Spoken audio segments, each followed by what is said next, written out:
अस्सलाम वालेकुम, आप देख रहे हैं एन न्यूज़ एचडी और मैं हूं सज्जाद खोखर। प्रोग्राम है टी विद सज्जाद खोखर और चाय तब मज़ा तब आता है जब चाय पीने वाली शख्सियत जो है वो आपके मिजाज के मुताबिक हो। मुझे तो सच्ची बात है, दोस्त तो सभी होते हैं, हम महफिल में जाते हैं, दोस्तों के साथ गपशप करते हैं, बहुत सारे दोस्त मिलते हैं, बहुत सारे मेहमान होते हैं, लेकिन मुझे कम अज़ कम मज़ा उसी वक़्त आता है जब मेरे मिजाज के मुताबिक मेहमान हों।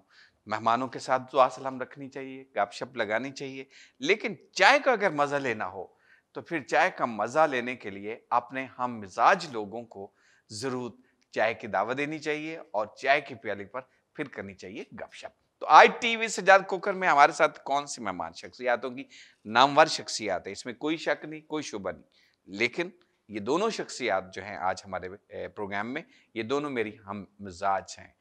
अदब दोस्त हैं, फ़नकार दोस्त हैं, ब्रॉडकास्टर हैं और सब जो दूसरी शख्सियत हैं वो भी बड़ी शानदार हैं। तो यूँ करते हैं, हम तारुफ़ की तरफ ही चले जाते हैं और फिर बात को आगे भी बढ़ाएँगे। 2 मुख्तलिफ़ मौज़ूआत को लेकर हम आज के प्रोग्राम में चलेंगे। सबसे पहले मेरे साथ जो मेहमान शख्सियत हैं, ये अगर तो हम ब्यूरोक्रेसी के हवाले से बात करते हैं तो पाकिस्तान का एक बहुत बड़ा नाम है, नो डाउट, कोई शक और शुबा नहीं है। पाकिस्तान में कालाबाग डैम की जब भी बात होगी, कालाबाग डैम की जब भी तारीख रक़्म की जाएगी, लिखी जाएगी, तो वहाँ एक नाम ज़रूर आएगा और वो नाम है इंजीनियर मुमताज़ खान साहब। इंजीनियर मुमताज़ खान साहब, आप एक्सीएन भी रहे हैं महकमा अनहार के और साबिक डायरेक्टर हैं कालाबाग डैम के। और सबसे बड़ी जो खूबी है, जो मैं रेडियो पाकिस्तान में स्टूडेंट्स का प्रोग्राम करता था। मैं इससे पहले कि अगले मेहमान की तरफ तो मुमताज़ खान साहब की मिसाल देते हुए फिर आगे बढ़ता हूँ।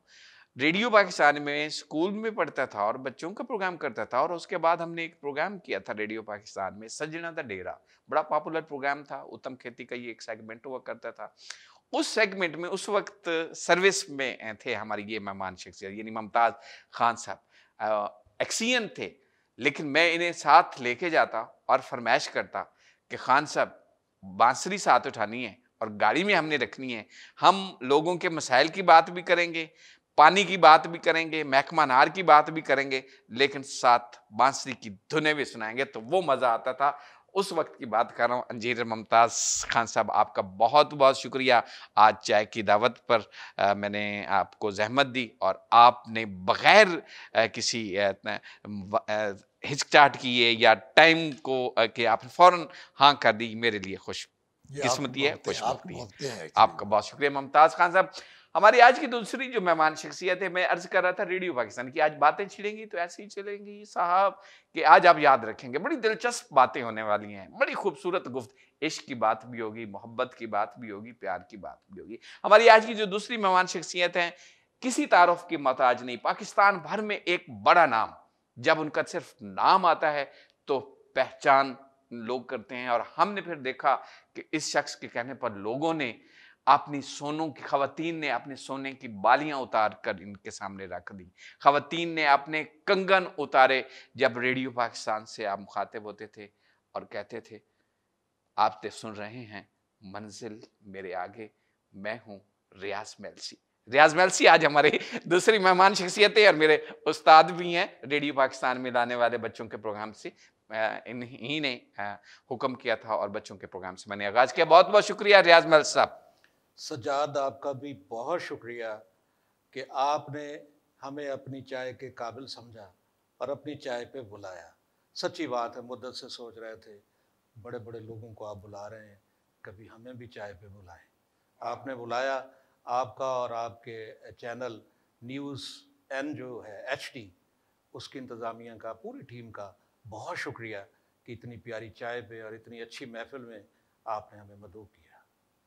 रियाज़ मेल साहब, आपसे ही गुफ्तगू का आगाज़ कर लेता हूँ। खान साहब की तरफ बात आएँगे, क्योंकि खान साहब से जब हम बात करेंगे, तो उसमें थोड़ी-सी खुश गुफ्तगू भी आएगी, उसमें कोई शिकवे-शिकायतें वाली बातें भी होंगी।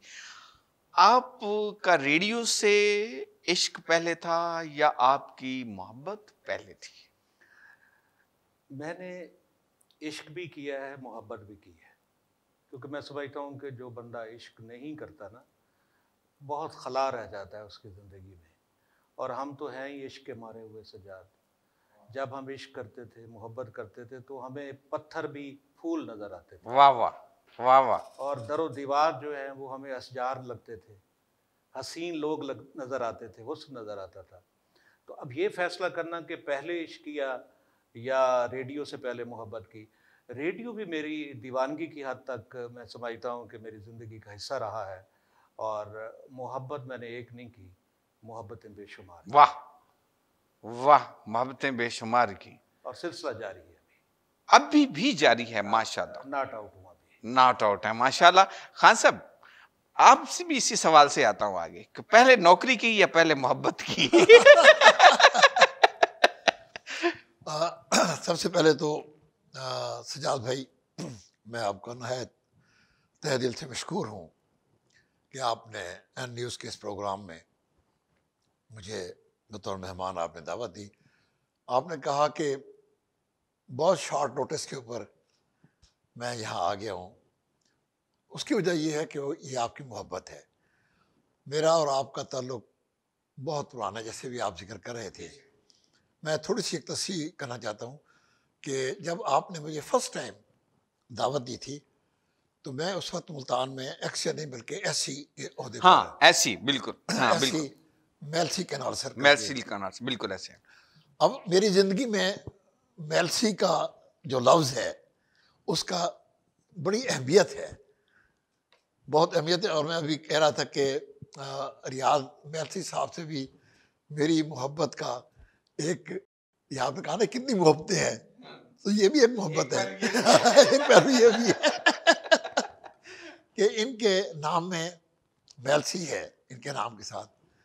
और मेलसी से मेरा ताल्लुक़ ये है कि मेरी पैदाइश मेलसी की है, मेरा बचपन मेलसी का है, मेरा आबाई घर आज भी मेलसी में है। मैंने मैट्रिकुलेशन मेलसी से की थी, जी जी मेलसी की थी। मेरा आबाई घर आज भी मेलसी में है, और अफसर भी पहले मेल्सी कनाल के बने हैं। और मुझे सज्जाद, मैं ये सॉरी सर, सज्जाद, ये मेरे लिए एजाज की बात है कि आपने मुझे खान साहब के साथ बुलाया। वाह, तो आपने जज़ाकल्लाह। मेरी चाय को सुरीला भी कर दिया है, रसीला भी कर दिया है, और रसीले को भी करते मुअज़्ज़ज़ भी कर दिया है। हैं। अच्छा खान साहब, तो इरिगेशन डिपार्टमेंट में भी मैंने रिक्वेस्ट की अपने सेक्रेटरी से कि सर मैं इरिगेशन का ऑफिसर हूँ, इरिगेशन में हूँ, तो मेरी एक शदीद ख्वाहिश है कि मैं अपने एरिए को, सर्कल जहाँ में मैं जाऊं। पैदा हुआ, जहाँ की मट्टी में मेरे में पैदा बदन हुआ, में बिल्कुल, और जिस पानी और जिस हवाओं में मैं पला बढ़ा, मैं चाहता हूँ कि उस वतन की, अपनी उस मिट्टी की, उस ज़मीन की, उस धरती की मैं कोई खिदमत कर सकूँ। तो उन्होंने पूछा कि, तो मैं आपका मतलब नहीं समझा। मैंने कहा जी मेरी पैदाइश मेलसी की है और मैं चाहता हूँ कि आप मुझे मेलसी मेल्सी सर्कल कैनाल में। में मुझे लगा दें ताकि मैं वहाँ अपने भाइयों की, अपने हमवतनों वाह की, अपने वाह वाह, मैं खिदमत करूं। तो उन्होंने खुश होकर मुझे मेलसी सर्कल में ऐसे ही लगा दिया। मैं सजाद भाई 4 साल यहाँ रहा हूँ, और उन 4 सालों में हम इकट्ठे रहे। और अल्हम्दुलिल्लाह, अल्हम्दुलिल्लाह मैं बड़े फ़ख्र से कह रहा हूँ, आपका ये प्रोग्राम पूरी दुनिया सुनेगी, मेलसी के लोग सुनेंगे। मैं पूरे दावे से कहता हूँ कि मैंने वो जो 4 साल मेलसी सर्कल में गुजारे हैं, अल्हम्दुलिल्लाह अल्हम्दुलिल्लाह अल्लाह ताला ने मुझे जो भी सलाहियतें दी हैं एज इंजीनियर, मैंने उन पूरी सलाहियतों से लेकर मेलसी कैनाल का जो क्या कहना चाहिए कि उसका मैंने हुलिया भी मतलब जो है वो बदल दिया। यानी वो हाइड्रोलिक स्ट्रक्चर जिन्हें 20-25-30 साल से किसी ने मतलब उन पर तवज्जो नहीं दी थी, मैंने वो तमाम बड़े बड़े, और जो मेलसी कैनाल की हालत ये थी कि वो किसी वक्त भी टूट सकती थी, किसी वक्त भी ब्रीच हो सकती थी, स्ट्रक्चर इतनी आपने बड़ी बुनियादी। शानदार चेंज लाई, बड़ी तो शानदार तब्दीली लाई। मैंने करोड़ों रुपए के फंड्स जो है वो अरेंज किए और उन तमाम स्ट्रक्चर्स को उनकी रेनोवेशन कराकर मेलसी कैनाल को और 50 साल की जिंदगी दे दी। ये मेरा वाह, जो है ना, शानदार। रियाज महल साहब, मोहब्बत करने का वो दौर अच्छा था या आज ये दौर अच्छा है? वो मुश्किल था या ये मुश्किल है? हर दौर ही प्यारा होता है, कोई दौर बुरा नहीं होता। वो मैं समझता हूँ कि नौजवानी में जो प्यार मोहब्बत आप या इश्क की वादी में कदम रखते हैं, उसका जायका और होता है। फिर आप थोड़े से मैच्योर होते हैं, उसका लुत्फ़ और है। और जब इस एज में आते हैं तो मैं समझता हूँ कि इसका भी अपना एक अंदाज़ है, इसकी भी अपनी एक चस है, जैसे आपकी चाय की चस है। वाह।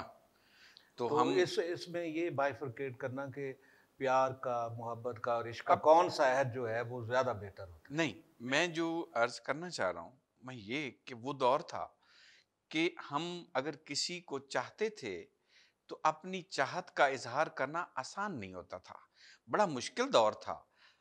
हम लेटर लिखते थे, खत लिखते थे, फिर मसला होता था कि खत पहुंचाया कैसे जाए फरीके दोयम के पास। मतलब तड़पते ज़्यादा थे, तड़पते ज़्यादा। नहीं, नहीं, ये तो बात फिर आप अगर खत है तो फिर ये डर होता था कि खत कहीं पकड़ा ना जाए। आज तो आप मोबाइल है आपके हाथ में और आज के बच्चे आप देख लें, मैं उस तरफ अगर गया तो ये प्रोग्राम सारा उस तरफ चले जाएगा, हम उस बात को वहीं छोड़ देते हैं।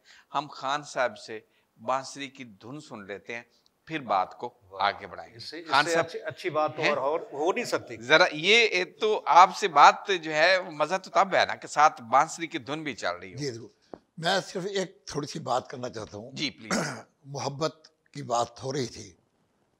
बात यह है कि जब तक मोहब्बत तो इंसान को, उस में मेरी कई मोहब्बतें हैं, ठीक है।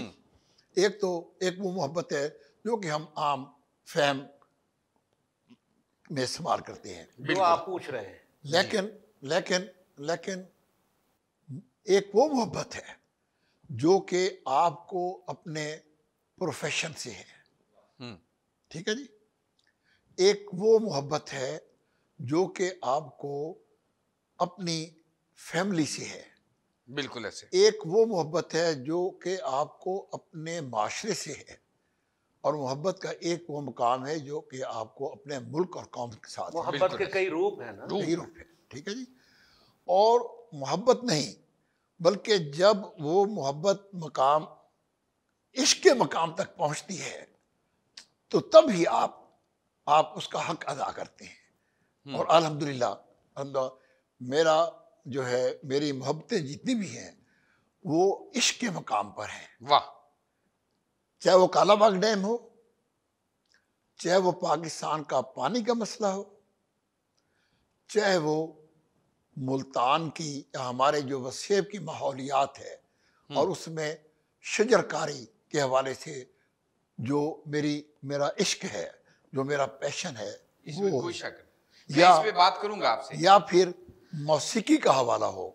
मैंने मौसीकी से भी इश्क की हद तक, बिल्कुल इश्क की ऐसे। हद तक अपने मकाम को पहुंचाया है और मुझे इस पर फख्र है। चलें हम आपसे कुछ सुनते इन्होंने हैं। इकबाल से भी इश्क किया है, हजरत अल्लामा इकबाल रहमतुल्लाह अलैह से। और उन्होंने कहा ना कि तेरे इश्क की इंतहा चाहता हूं। मेरी सादगी देख मैं क्या चाहता हूं। बिल्कुल। वाह, इश्क की तो कोई हद नहीं है। बिल्कुल जी, बिल्कुल। ठीक है। वो कहा किसी ने कि डॉक्टर साहब क्या इश्क की कोई हद होती है? डॉक्टर साहब कहने लगे नहीं, इश्क की तो कोई हद नहीं होती।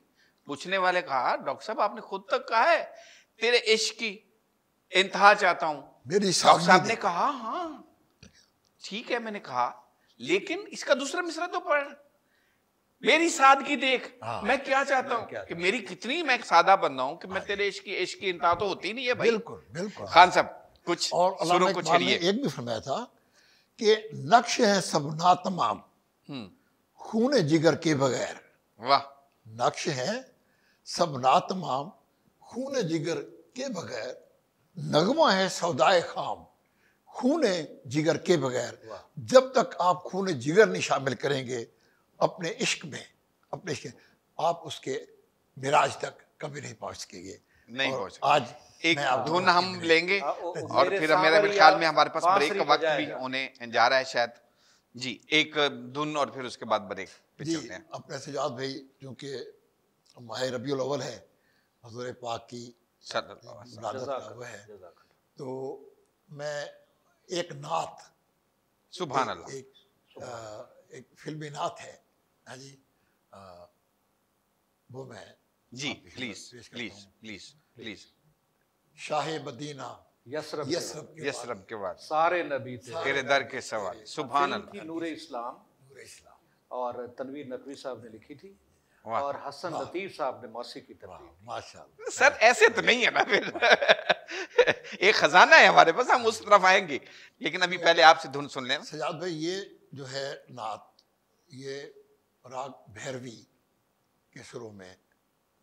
हम एक काम करें, एक कमर्शियल ब्रेक ले लें और ब्रेक के बाद आके हम जो है आप ही से यही नात रसूल मकबूल सल्लल्लाहु अलैहि वसल्लम समाअत फरमाएंगे। आप देख रहे हैं N News HD TV Sajjad Kokar. एक ब्रेक का वक्त हुआ चाहते हैं, ब्रेक के बाद वापस आएंगे तो हम दोनों मेहमानों से मजीद बातचीत भी करेंगे और इनके फन पर भी बात करेंगे। मिलते हैं ब्रेक के बाद।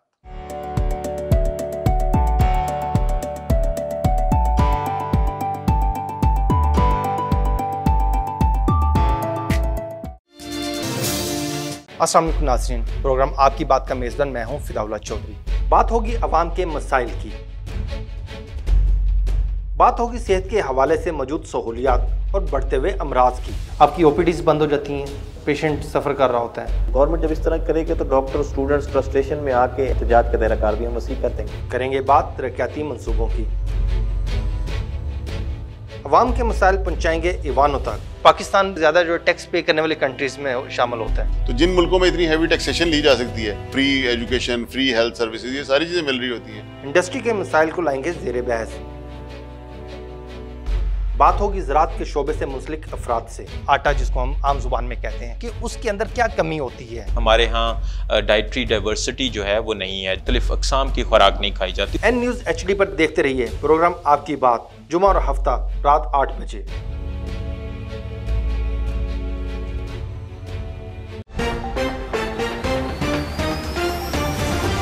इमरान खान, आपको हमने वोट दिए हैं, रियाजी साहब हमारे बारे सोचें। चूँकि यहाँ पे डेजर्ट एरिया है, एक ही फसल होती है लोगों की साल में और ज़रिया माश उसी पे चल। सूबे में ये मनाया जा रहा है और इसमें जो हमारे शहीद होते हैं उनको हम उनकी याद में ये मनाया जाता है। ये गुजारिश करूँगा कि जिस तरह से हमेशा जोश व जज्बे से मनाते हैं 14 अगस्त, इस दफ़ा भी मनाया जाए। कॉलेजेस हैं, हमारे जो स्कूल्स हैं, ये सब मिलकर ये कर रहे हैं और ये जो विजन है इमरान खान साहब का, सरसब्ज पाकिस्तान। पंजाब इमरजेंसी सर्विस और दूसरे अजला की तरह हमारे ज़िला लिया में भी ये मुहिम ज़ोर शोर से जारी है। आर्मी को और तरक्कियाँ दें, उनको दुश्मन नीस्त व नाबूद हों।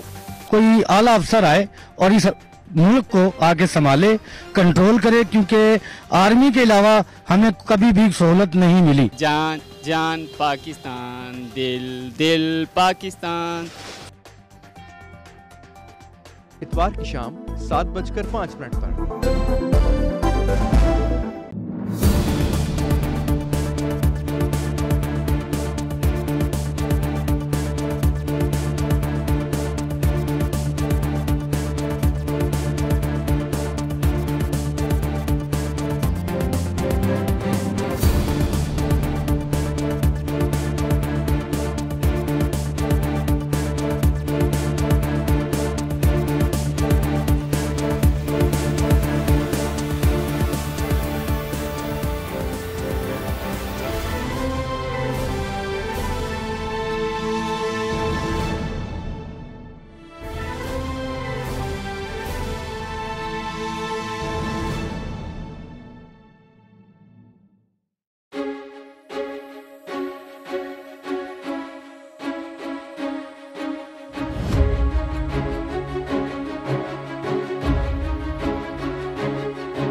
आप देख रहे हैं टीवी सज्जाद कोकर, मैं हूं सज्जाद कोकर। आज हमारे साथ जो मेहमान शख्सियत हैं किसी तारुफ की मोहताज नहीं, इंजीनियर मुमताज खान साहब और रियाज मेलसी साहब नामवर ब्रॉडकास्टर हमारे साथ मौजूद हैं।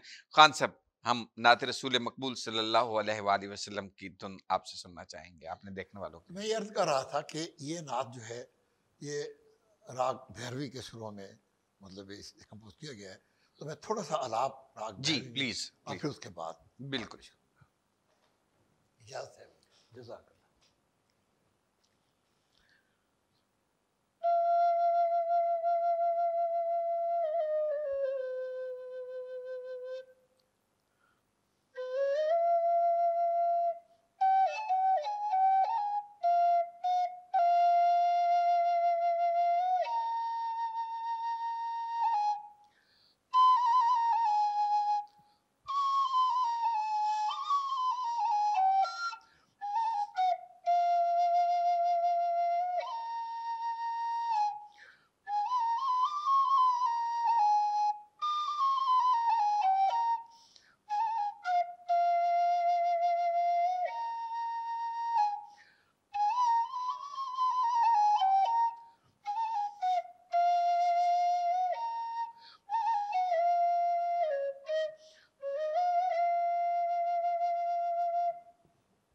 वाह, सुभान अल्लाह।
वाह, सुभान अल्लाह, सुभान अल्लाह।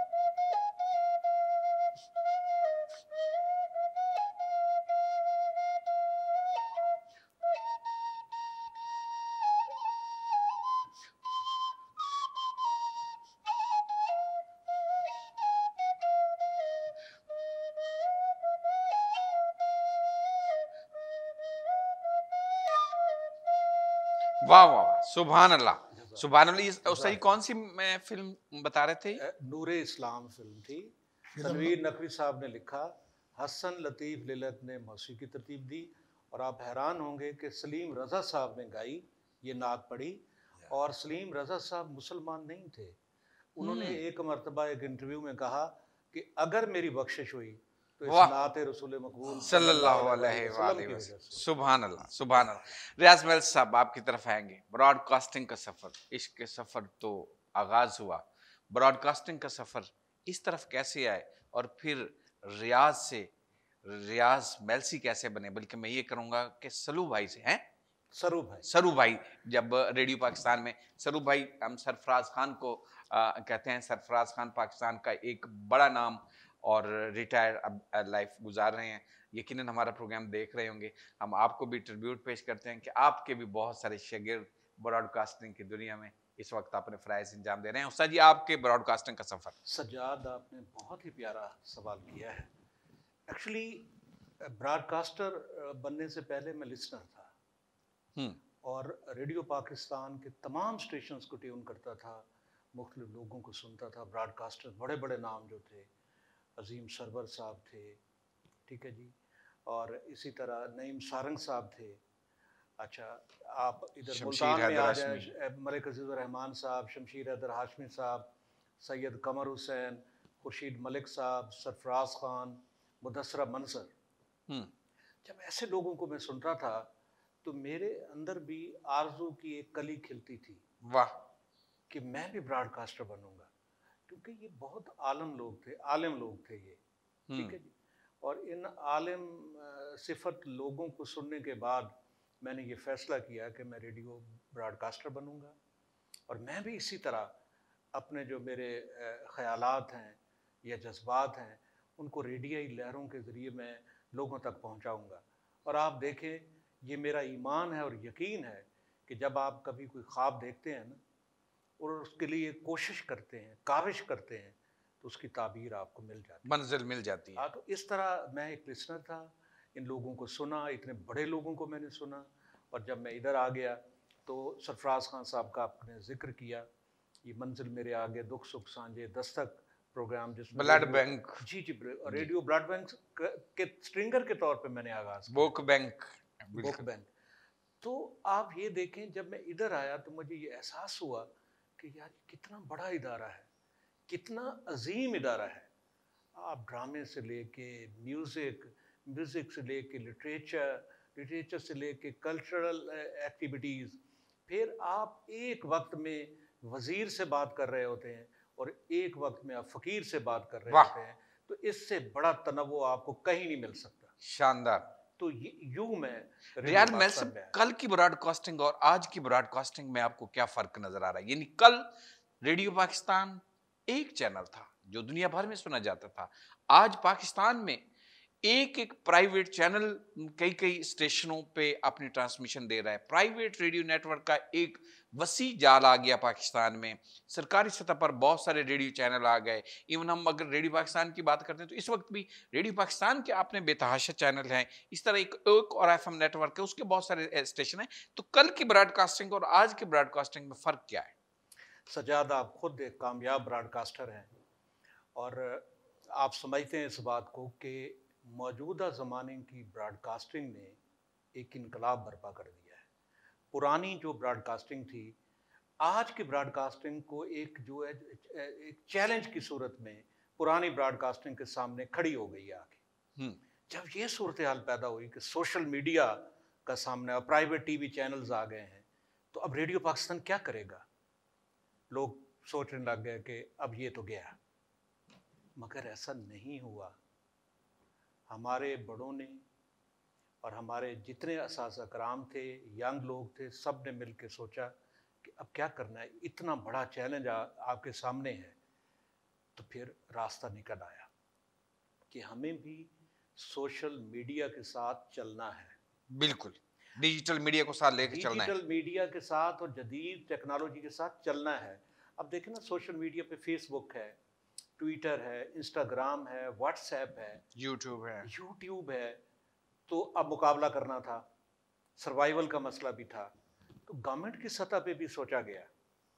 खुद प्राइम मिनिस्टर साहब जनाब इमरान खान साहब के भी ये ज़हन में था कि टेक्नोलॉजी का इस्तेमाल अपने सरकारी मीडिया में भी उसका बेहतरीन अंदाज में इस्तेमाल किया जाए। तो हमारे मिनिस्टर साहब जो है फवाद चौधरी साहब, उन्होंने तमाम को ये हदायत जारी की कि हमें वर्ल्ड ओवर जो ये ब्रॉडकास्टिंग को एक चैलेंज है, उसके साथ हमने मुकाबला भी करना है और अपने आप को मनवाना भी है। आपको ये जान के खुशी होगी कि आज रेडियो पाकिस्तान की नशरियात जदीद असरी तकाज़ों के मुताबिक ऑन एयर हो रही हैं। एक यहाँ हम आपको और ये बड़ा बोल नहीं बोलने जा रहा, वॉइस ऑफ अमेरिका का सिर्फ वीडियो जो है ब्रॉडकास्ट वो पॉडकास्ट पे है, लेकिन रेडियो पाकिस्तान जो है अपनी ऑडियो पॉडकास्ट पे ये मुंतकिल कर चुका है। वाह! तो हम पॉडकास्ट पे मौजूद हैं, हम सोशल मीडिया पे भी मौजूद हैं।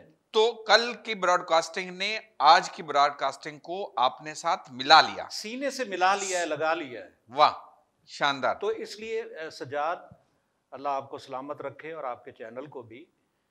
हम थे, हम हैं, हम इंशाल्लाह रहेंगे। इंशाल्लाह, माशाल्लाह, इंशाल्लाह। बहुत शानदार। खान साहब, ब्यूटीफुल। थोड़ी सी बात होगी फन की, अब थोड़ी सी बात कर लें अपनी मुश्किलात की। मसाइल तो ज़ाहिर हैं। पाकिस्तान को किन आबी वसाइल का, मसाइल का, बल्कि वसाइल नहीं मैं मसाइल कहूँगा, किन मसाइल का सामना है, और ये आबी मसाइल जो हैं किस तरह हल होंगे? आने वाला वक्त आपको कैसा दिखाई दे रहा है आपके तजर्बे की रोशनी में? सजाद भाई, आपने वो सवाल किया है, उस पाकिस्तान के उस मसले के मुतल्लिक़ आपने सवाल किया है जो एक प्रोफेशनल इंजीनियर होने के हवाले से, और गुज़िश्ता तकरीबन 50 साल से, निस्फ सदी हो गई है, मैं इस शोबे से मुतल्लिक़ हूँ। ये मेरा प्रोफेशन है, और मैं अपने तजर्बे और इल्म की बुनियाद पर मैं ये बात कहता हूँ कि पाकिस्तान को जितनी भी मुश्किलात का सामना है, हमारी कौम को, हमारे मुल्क को जितने भी मसाइल का सामना है, चाहे वो सियासी मसाइल हैं, चाहे वो माशी इक़्तिसादी मसाइल हैं, चाहे वो टेररिज्म का मसला है, या फॉरेन पॉलिसी की मुश्किलात हैं। हकीकत ये है कि एक इंजीनियर होने के नाते मैं इन मसाइल को भी समझता हूँ, अल्हम्दुलिल्लाह। मेरी इंसाइट है अपने पॉलिटिक्स के ऊपर भी, खारजा अमूर के ऊपर भी, सब कुछ भी समझता हूँ। लेकिन मैं ये कहता हूँ, मेरा ये दावा है कि इन तमाम मसाइल से बढ़कर पानी का जो मसला है वो सबसे बड़ा मसला है और सबसे संगीन मसला है पाकिस्तान का।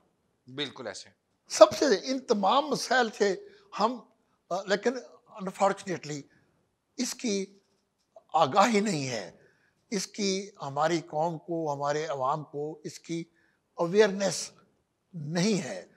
आप आम आदमी को छोड़ें, हमारे हकीकत ये है, ये नहायत दुख की बात है, यह बहुत दुख की बात है कि हमारे पिछले 40-50 साल से जो भी हुक्मरान आए हैं, जितनी भी हुकूमतें आए हैं, कसम से उन्होंने भी इस मसले की अहमियत को, इसकी संगीनी को नहीं समझा है।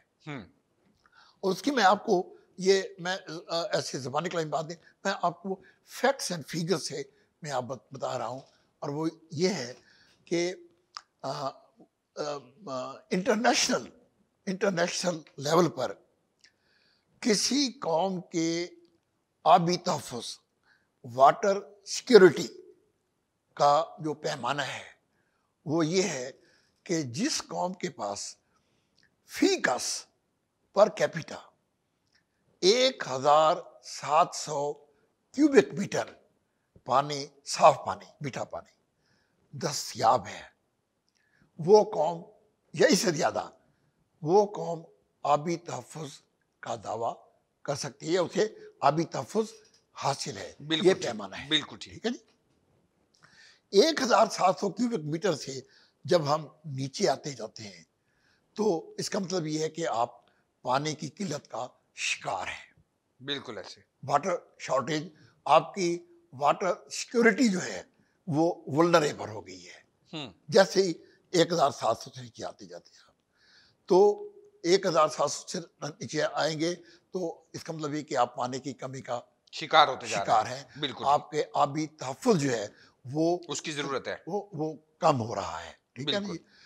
जब आप 1000 पर पहुंचते हैं, 1000 क्यूबिक मीटर के ऊपर, उसके बाद आप उसको कहते हैं आबी कहत, स्टारवेशन, वाटर स्टारवेशन। ठीक है जी। और वो इंतहाई खतरनाक सूरत हाल है। और आपको ये जानकर हैरानी होगी कि इस वक्त पाकिस्तान में हमें जो पानी अवेलेबल है, हम 950 क्यूबिक मीटर पर कैपिटा इस वक्त पानी हमें अवेलेबल है। यानी हम पानी के कहत की स्टेज में मौजूद हैं, आ गए हैं। 1947 में तो इसमें हमारे दुश्मन का भी तो किरदार है ना। जी, जी। हमारा जो अजली दुश्मन, जी, हमारा जी, अपना जी, हमसाया, कहते हैं ना कि अल्लाह ताला हमसाये भी अच्छे दे, बदुआ करते हैं बुजुर्ग। बहरहाल ये एक ऐसा हमारा हमसाया है जो अजल से हमारा दुश्मन है और पता नहीं कब तक रहेगा। और सज्जाद भाई, बात ये है कि 1947 में, मैं फैक्ट्स एंड फिगर से बात कर रहा हूँ, 1947 में जब पाकिस्तान बना, मार्ज वजूद में आया, उस वक्त हमारे पास 5600 क्यूबिक मीटर फी कस पानी दस्तयाब था, ठीक है, जो कि अब कम होकर 950 क्यूबिक मीटर फी कस पर पहुंच चुका है। उसके फैक्टर जो हैं वो कई फैक्टर हैं। सबसे बड़ा फैक्टर तो ये है कि हमारी आबादी जो है, जो उस वक्त 4.5 करोड़ थी क़याम पाकिस्तान के वक्त, वो अब 5 गुना ज्यादा हो गई, मतलब आबादी होगी। तो जो पैमाना है वो फी कस का है, ठीक है जी, बिल्कुल ठीक। दूसरी जो सबसे बड़ी वजह हुई वो ये हुई कि अब हकीकत ये है कि हम अपने दुश्मन को तो जितना भी मलून कर रहे हैं, मतून कर लें, ठीक है, लेकिन हकीकत ये है कि इंडस वाटर ट्रीटी के तहत, सिंध ताश माहदे के तहत, जो कि 1960 में हुआ, सितंबर 1960 में, हमने अपने 3 मशरकी दरिया सतलुज, रावी और ब्यास, आज आप जाएं देखें, सतलुज के ऊपर रेत उड़ रही है, रावी के ऊपर रेत उड़ रही है, ब्यास बिल्कुल, ब्यास पर रेत उड़ रही तो है। दरिया ही सतलुज है। सतलुज, हाँ, हमारा तो दरिया ही सतलुज है। और सजाद भाई, ये वो 3 दरिया थे जो कि हमारे इस वसेब को, जनूबी पंजाब को सैराब करते थे। हमारी तमाम नहरें जो हैं, हमारी तमाम नहरें इन 2 सतलुज और रावी, ठीक है जी, से निकलती, यानी सुलेमान की हेडवर्क से लेकर, बल्कि फिरोजपुर हेडवर्क से लेकर नीचे सुलेमान की हेडवर्क्स, फिर नीचे फिर अपने इस्लाम हेडवर्क्स, और फिर आगे जाकर पंजनद हेडवर्क्स जो है वो चनाब पर है। लेकिन ये हमारी जितनी भी नहरें हैं जो इस तमाम इलाके को सैराब करती हैं, 11 बड़ी नहरें जो कि फिर दरिया रावी है, जहाँ बलोकी से और आगे सिधनाई से, बिल्कुल ऐसे, ये मेन 11 नहरें जो कि हमारे जनूबी पंजाब को साहिवाल से लेकर, अब हमें इन मुश्किलात और मसाइल का सामना, खान साहब एक ब्रेक का वक्त हुआ चाहता है, हम एक ब्रेक की तरफ जाएंगे, और ब्रेक के बाद जब हम वापस आएंगे तो हम रियाज बेल्स साहब से पूछेंगे कि ब्रॉडकास्टिंग के जो जदीद तकाज़े हैं वो क्या हैं, और साथ ये भी बात करेंगे कि हमारा आज का नौजवान जो है वो कहता है कि बस इधर मैंने डिग्री ली या इधर मैंने ख्वाहिश का इजहार किया कि मैं ब्रॉडकास्टर बन जाऊं, रेडियो पे आके बोलने लग जाऊं और मैं दिनों में मशहूर हो जाऊं, तो वो सामने है हमारे। और दूसरी तरफ ये है कि एक वक्त वो था जब रेडियो का आरजे बनने के लिए, सिलेक्ट होने के लिए मोहसिन गिलानी रिजेक्ट होता है, यूसुफ रजा गिलानी रिजेक्ट होता है, अताउल्ला ईसा हिलवी रिजेक्ट होते हैं पहले अपने ऑडिशन में, और फिर एक तवील अरसा लगता था, बार बार ऑडिशन देने पड़ते थे, फिर जाके कहीं एक ब्रॉडकास्टर की, एक कंपेयर की, एक अनाउंसर की सिलेक्शन होती थी। वो दौर कैसा था, आज का दौर कैसा है, इस पे बात करेंगे रियाज मेल्सी साहब से। और खान साहब से मुझे बात करना है, काला बाग डैम आज तक क्यों नहीं बन सका, हमारे सियासतदानों की नाअहली है या हमारी हुकूमतों की नाअहली है, कौन है जिम्मेदार, इस पे बात करते हैं इस ब्रेक के बाद। देखते रहिए N News HD।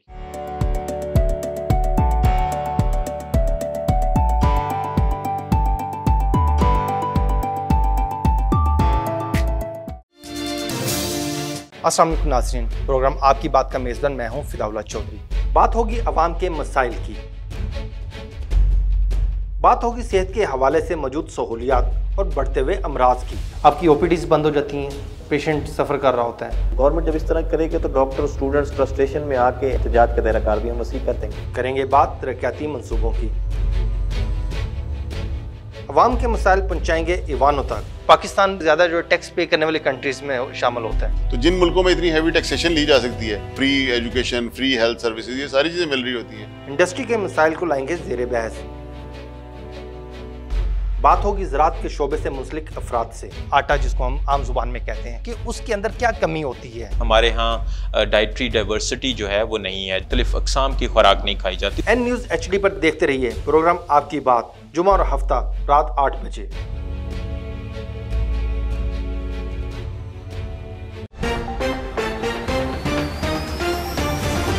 Imran Khan आपको हमने वोट दिए हैं, नियाज़ी साहब हमारे बारे सोचें। चूँकि यहाँ पे डेजर्ट एरिया है, एक ही फसल होती है लोगों की साल में और ज़रिया माश उसी पे चल सूबे में ये मनाया जा रहा है और इसमें जो हमारे शहीद होते हैं उनको हम उनकी याद में ये मनाया जाता है। ये गुजारिश करूँगा कि जिस तरह से हमेशा जोश व जज्बे से मनाते हैं 14 अगस्त इस दफ़ा भी मनाया जाए। कॉलेजेस हैं, हमारे जो स्कूल्स हैं, ये सब मिलकर ये कर रहे हैं और ये जो विजन है इमरान खान साहब का सरसब्ज़ पाकिस्तान पंजाब इमरजेंसी सर्विस और दूसरे अज़ला की तरह हमारे ज़िला लिया में भी ये मुहिम ज़ोर शोर से जारी है। आर्मी को और तरक्कियाँ दें, उनको दुश्मन नीस्त व नाबूद हों।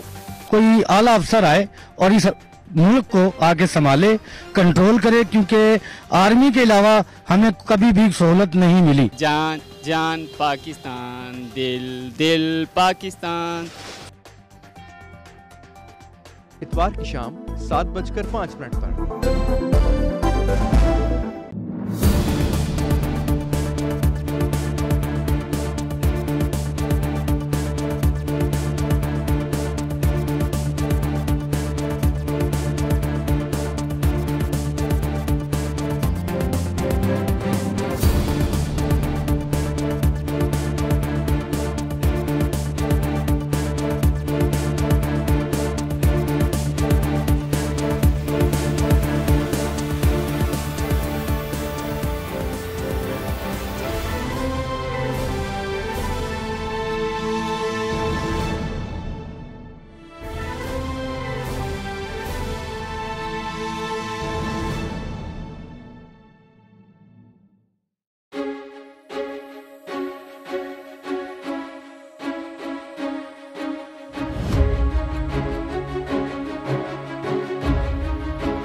वेलकम बैक जी, आप देख रहे हैं टीवी सज्जाद खोखर। मैं हूं सज्जाद खोखर। आज के प्रोग्राम में जो गुफ्तगू हो रही है, इससे मुझे अंदाजा ये होता है कि आज का वक्त हमारे इस प्रोग्राम के लिए नाकाफी है।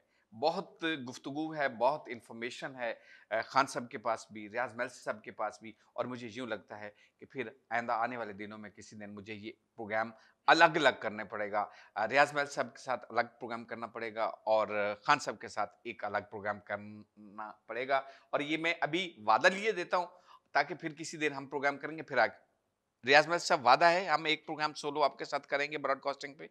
किसकी जरूरत है आपके सामने इनकार? खान साहब, हम कालाबाग डैम पे एक फुल प्रोग्राम करेंगे ब्रॉडकास्टिंग के वाले। जैसे मैंने ब्रेक से पहले बात किया, अर्ज की, क्या समझते हैं कितना मुश्किल था वो वक्त जब आप स्कूल में आए और मैं उस वक्त 5वीं 6ठी क्लास में था। आपने पहचाना और फिर कहा कि रेडियो आएंगे। फिर हमने कई ऑडिशन दिए और उस कई ऑडिशनों के बाद जाके हम स्टाफ में आए और बाकायदा ड्रामे प्रोग्रामिंग की। और अब तक मैं तो कहता हूँ मैं अब भी सीखता हूँ। अभी कल आप एक तज़किरा भी कर रहे थे भी प्रोग्राम से पहले कि किस तरह की चाहत करते हैं हमारे लिसनर आपसे, और यही असल में हमारी कमाई है। आज और कल में क्या फ़र्क है? सजाद, देखें, बिल्कुल आप बजा फरमा रहे हैं कि पहले ऑडिशन होता था, फिर दूसरा ऑडिशन होता था, फिर तीसरा ऑडिशन होता था। फिर साथ आपने ये भी बिल्कुल सही कहा कि ब्रॉडकास्टिंग के तकाज़े आज के ज़माने में सोशल मीडिया की वजह से, प्राइवेट चैनल्स की वजह से मुख्तलिफ हुए हैं। हम भी आपके साथ जो प्राइवेट चैनल्स हैं कदम से कदम मिला के चल रहे हैं। हमारे FM चैनल्स जो हैं उसके लिए जो RJs हैं, और ये मैं आपको बता दूं, आज का नौजवान ज़्यादा पढ़ा लिखा है, उसमें स्पार्क भी ज़्यादा है, करंट ज़्यादा है, जोश ज़्यादा है, जज्बा ज़्यादा है। हम ज़रा उनको मौक़े ज़्यादा दे रहे हैं। वो अहमद नदीम कासमी ने कहा था ना कि ये इर्तिका का चलन है कि हर ज़माने में पुराने लोग नए आदमी से डरते हैं। वाह। वो इसलिए नए आदमी से डरते हैं कि उसने आगे निकल जाना होता है, उसमें वो ज़्यादा ताकतवर होते हैं, उसके जज्बात ज़्यादा ताकतवर, एनर्जी ज़्यादा होती है। तो हम नौजवानों को ज़्यादा मौके दे रहे हैं। अल्हम्दुलिल्लाह गवर्नमेंट की भी यही पॉलिसी है। हमारी यूथ पाकिस्तान में ज़्यादा है, कोई मेरे ख्याल में 35% तो यूथ है हमारी इधर। बिल्कुल ऐसे, ठीक है ना जी। तो उस यूथ को अगर हम मौके नहीं देंगे तो फिर किसको देंगे? ये ठीक है, पुराना जो रवायती ब्रॉडकास्ट थी उसके अंदाज मुख्तलिफ थे, हमें भी ज़माने के साथ चलना है, वरना आप मुख्तलिफ सवाल करके हमें लाजवाब कर देंगे। तो जाहिर है उससे फ़र्क पड़ा है, लेकिन वो नौजवानों ने भी अपने आप को पॉलिश किया है, वो भी आगे आए हैं। और आप देखें कि हमारे FM चैनल्स कितने पॉपुलर हैं, आप खुद कितने पॉपुलर है FM पे जब बोल रहे होते हैं। बल्कि एक लिसनर आपकी मिली, वो बहुत पढ़ी लिखी वकील थी, कहने सजाद खोखर पंजाबी में कह मैंने बड़ा चंगा लगता है, मैंने दिखाओ। मैंने कहा N News HD पे भी देखा करें। तो अब ये क्या है? अच्छा, बाकी रही कि नौजवान चाहते हैं कि फौरन हमें जॉब मिल जाए। मौजूदा ज़माना कारपोरेट सेक्टर का है, ठीक है ना। आप जॉब के साथ साथ अपने अब देखें ना, ब्रॉडकास्टर भी बने और अपना बिजनेस भी शुरू करें। कौन रोकता है आपको? आप कारोबार से पैसा कमाएं, लाखोंपति, करोड़ोंपति, अरबपति हो जाए और अपना शौक जो है वो रेडियो पाकिस्तान के माइक के जरिए पूरा करें। किसने रोका है आपको? जबरदस्त। तो इसलिए ये नौकरी अब पुराने ज़माने की बात है, जो पुराने ज़माने की आप ब्रॉडकास्ट की बात कर रहे हैं। अब और तरह की ज़िंदगी है, तो और तरह की दुनिया है कि आप अपना कारोबार शुरू करें और ब्रॉडकास्टिंग आप थोड़ा सा टाइम निकालें अपनी मसरूफ़ ज़िंदगी में से, आए माइक पे बोलें, लोगों के दिल जीत लें, सजाद खोखर बन जाए। खान साहब, मेल साहब ये कहते हैं कि नौकरी न ढूंढें, वज़ीर आज़म साहब भी यही कहते हैं कि 1 करोड़ नौकरियां देंगे लेकिन फिर हज़ारों लोग बेरोजगार हो जाते हैं। खैर, हम मेल साहब पे इस पर कोई ज़्यादा नहीं डालेंगे, वो ज़ाहिर है उनका अपना एक मौक़िफ़ है। लेकिन इस वक्त सूरत हाल तो यही है कि एक तरफ गवर्नमेंट कहती है हम करोड़ों नौकरियां देंगे, दूसरी तरफ पता चलता है हज़ारों लोगों को बेरोजगार कर दिया है, बिजनेस तबाह हो गया है, कारोबार नहीं है, बिजली महंगी, पेट्रोल महंगा, गैस महंगा, हर चीज़ महंगी, तनख्वाहें उस निस्बत से नहीं बढ़ रही जो महंगाई का तनासुब जिस तरह बढ़ रहा है। सजाद भाई, मैं आपको बताऊं, हकीकत ये है कि ये बड़ी बदकिस्मती की बात है कि हमारे मुल्क में जो देखिए सब हर चीज़ होती है सियासी पॉलिटिकल स्टेबिलिटी से। मुल्क और कौमें, जिन मुल्कों आप पूरी दुनिया में देख लें, यूरोप को देख लें आप, बेशक इंडिया तो हमारा हम था, बल्कि जहाँ जब तक पॉलिटिकल स्टेबिलिटी नहीं होगी, जब तक एक आपका पॉलिटिकल सिस्टम नहीं होगा और फिर जो हुकूमतें आएंगी उनकी पॉलिसियों में कंटिन्यूटी नहीं होगी। हमारे तो ये बदकिस्मती की बात है कि जो हुकूमत आती है, एक हुकूमत आती है, वो प्लानिंग करती है, वो अपना वो करती है, अगली हुकूमत आती है, वो उसको पिछले चोर थे उसको ठप कर देती है, वो अपना प्रोजेक्ट शुरू कर देती है। देखिए, कौमें तरक्की करती हैं लॉन्ग टर्म प्लानिंग से। एक होती है 5 साल की प्लानिंग, फिर 20 साल के बाद आपने क्या करना है, फिर 50 साल के बाद आपने क्या करना है। 50-50, 100-100 साल की कौमें, मैंने पढ़ रहा था चाइना में उन्होंने जो जब ये मतलब इनकी शुरू डंग जियाओपिंग जब आए थे, जो पहले जिन्होंने ये नई तरक्की का सफर शुरू किया, उन्होंने ये कहा कि अपनी जो सिर्फ सड़कें हैं, सड़कों को उन्होंने कहा कि भी सड़कें स्ट्रक्चर जो है अपने इंफ्रास्ट्रक्चर के लिए उन्होंने कहा कि 100 साल का टारगेट आप रखें कि आज जो आप सड़क बनाएंगे या जो सीवरेज आज आप बिठाएंगे या जो वो करेंगे, वो 100 साल चलनी चाहिए, 100 साल चलनी चाहिए। बिल्कुल ठीक है रियाज मल साहब, क्योंकि मैं कालाबाग डैम की तरफ मैं आना चाह रहा हूँ, थोड़ी सी बात उस पर हम जरूर करना चाहेंगे। पानी की अहमियत तो अपनी जगह, मसाइल अपनी जगह, वसाइल अपनी जगह, कालाबाग डैम कितना ज़रूरी है इस वक्त पाकिस्तान की बका के लिए? सजाद, ये एक पॉलिटिकल मैं समझता हूँ कि सवाल है।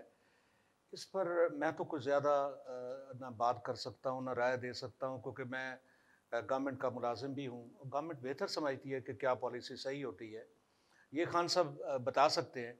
लेकिन पानी की बहरहाल बहुत अहमियत है। अभी खान साहब ने इतनी प्यारी प्यारी बातें की हैं, सुनहरी बातें की हैं, उनसे मैं इत्तफाक करता हूँ कि एक पानी, हम अड़ोस पड़ोस वालों को तो कहते हैं वो हमारे दुश्मन हैं, हम अपने दुश्मन खुद भी हैं। सारा वजूद खिजा हो लेकिन तुम अपना चेहरा गुलाब रखना, तमाम तबीरें उसे देना, तुम अपने हिस्से में काम रखना। खान साहब, क्या वजूहात है, क्यों नहीं बन पा रहा कालाबाग डैम? कौन रुकावट है? सियासतदान रुकावट है, हुकूमतों की नाकिस पॉलिसी हैं, क्या वजह हो सकती है? सजाद भाई, बात यह है कि हम ये समझते कि शायद सिर्फ एक कालाबाग डैम ही बहुत बड़ा मसला है। ऐसी बात नहीं है। हकीकत ये है कि हमारे जो पानी की जो ज़रूरियात है, हमारी जो जिस तरीके से हमारी आबादी बढ़ी है, और अल्लाह ताला ने जितना हमें वसी रकबा, एक इंतहाई ज़रखेज़ हमें इलाका दिया है। आप जानते हैं कि अभी तक भी पाकिस्तान का तकरीबन 50% रकबा, आधा तकरीबन रकबा जो है, जो कि जहाँ ज़राअत हो सकती है, काश्त हो सकती है, वो बंजर पड़ा हुआ है। अभी तक भी आप थल में चले जाएं, आप थर में चले जाएं, आप बलूचिस्तान में चले जाएं, तकरीबन 2 करोड़ एकड़ रकबा पाकिस्तान का जो कि ज़ेरे काश्त लाया जा सकता है, वो अभी तक बंजर और बेयाबान पड़ा हुआ है, पानी की वजह से, पानी ना होने की वजह से। और जो इस वक्त हमारे ज़ेरे काश्त है रकबा, उसके लिए भी पानी, पूरा पानी जितना होना चाहिए वो अवेलेबल नहीं है।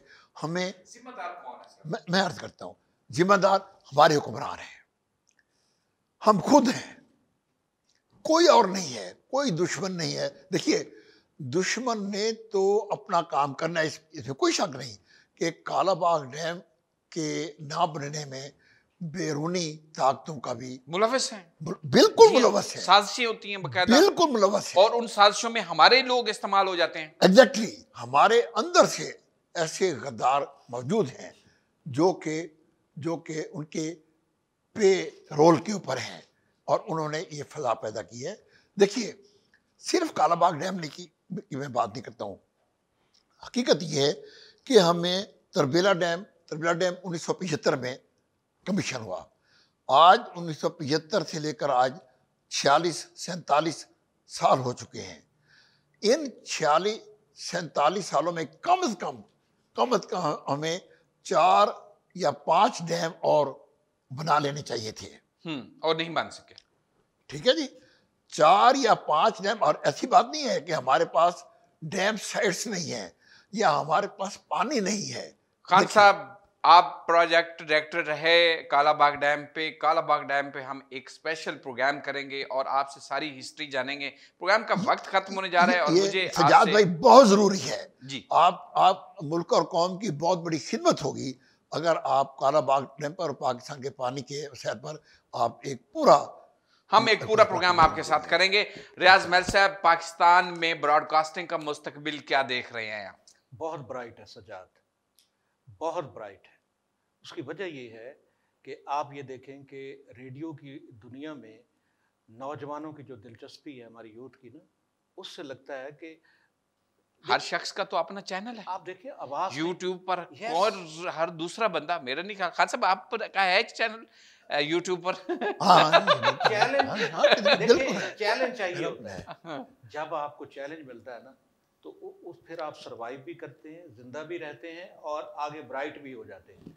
तो रेडियो पाकिस्तान को भी चैलेंजेस हैं, लेकिन हम उसका मुकाबला कर रहे हैं।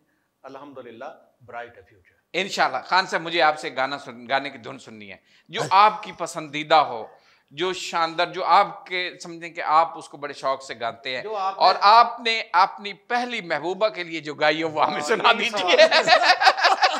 ये बाकी महबूबा है, नाराज हो जाएगी। चले कोई बात नहीं खान साहब। अच्छा गाना, अच्छा चलो ठीक है, गुम हो गए खान साहब। ये राग भैरवी में सॉरी राग भोपाली में एक गीत है जी, लता जी के है वैसे जी प्लीज।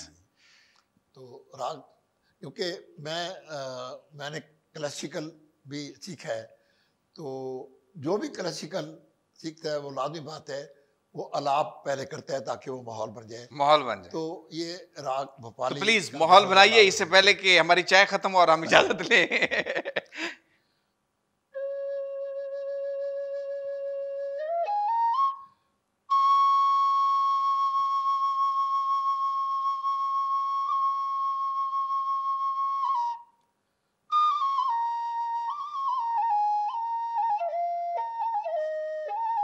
आहा आहा वाह,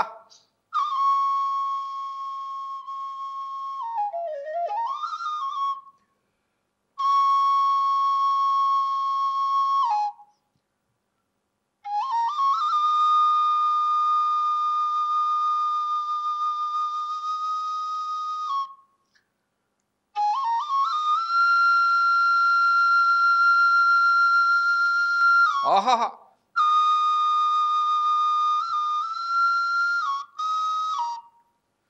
वाह,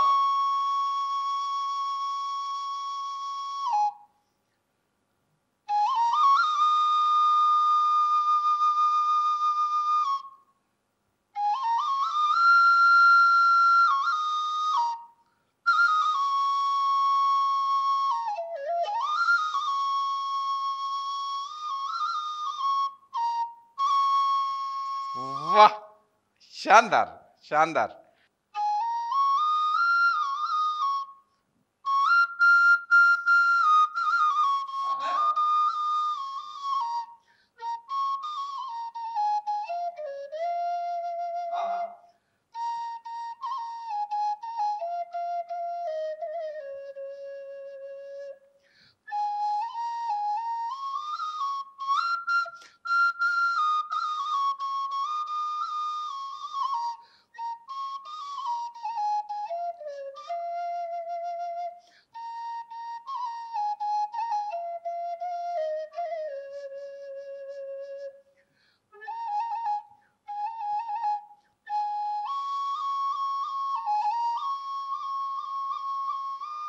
आहा आहा वाह वाह,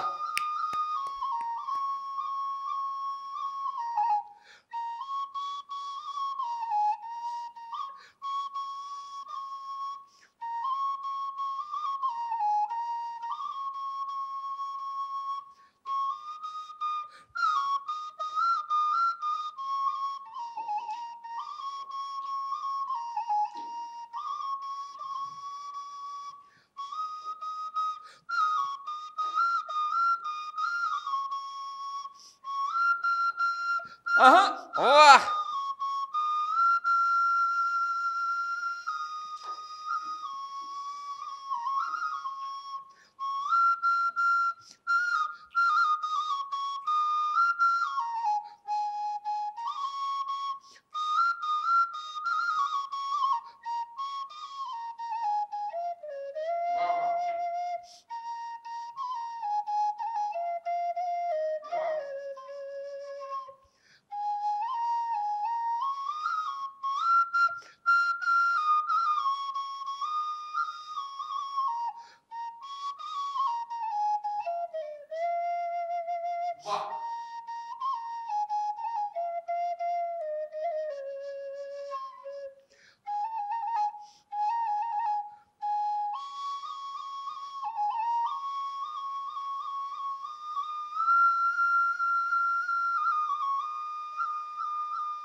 वाह वाह वाह वाह वाह वाह।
वाह वाह वाह वाह वाह वाह, शानदार। बहुत बहुत शुक्रिया इंजीनियर मुमताज़ खान साहब, बहुत बहुत शुक्रिया रियाज मेलसी साहब। आप दोनों मेरे मुअज़्ज़िज़ मेहमान, आप तशरीफ़ लाए। मुझे यूँ लगा कि जैसे वक्त गुजरने का पता ही नहीं चला और वक्त थम जाता, हम आपको सुनते रहते। इंशाल्लाह हम आने वाले दिनों में आपके साथ एक अलग अलग प्रोग्राम करेंगे, आपको दोबारा ज़हमत देंगे। आप दोनों मेहमानों को बहुत बहुत शुक्रिया, रियाज मेलसी साहब अगेन, इंजीनियर मुमताज़ खान साहब बहुत शुक्रिया। नाज़रीन, इसके साथ ही हमारे आज के प्रोग्राम का वक्त खत्म हुआ। यही हैं वो असल लोग जो हमारे प्यारे पाकिस्तान का सासा हैं। यही हैं वो खूबसूरत लोग जो पाकिस्तान हैं। हम पाकिस्तान में नेगेटिव चीज़ों को ज़्यादा देखते हैं, हम नेगेटिव चीज़ों को ज़्यादा उछालते हैं, हम नेगेटिव चीज़ों को खबर बनाते हैं। ये लोग हैं असल आपकी खबर। ये है हमारा असल पाकिस्तान। पॉजिटिव सोचिए, पॉजिटिव दिखाइए, मस्बत सोच रखिए और मस्बत इमेज पाकिस्तान का दुनिया भर में उभारिए। बहुत बहुत शुक्रिया, अपना ख्याल रखिएगा। कल फिर आपसे मुलाकात होगी, तब तक के लिए अल्लाह हाफिज। सज्जाद कोकर को इजाज़त। पाकिस्तान जिंदाबाद।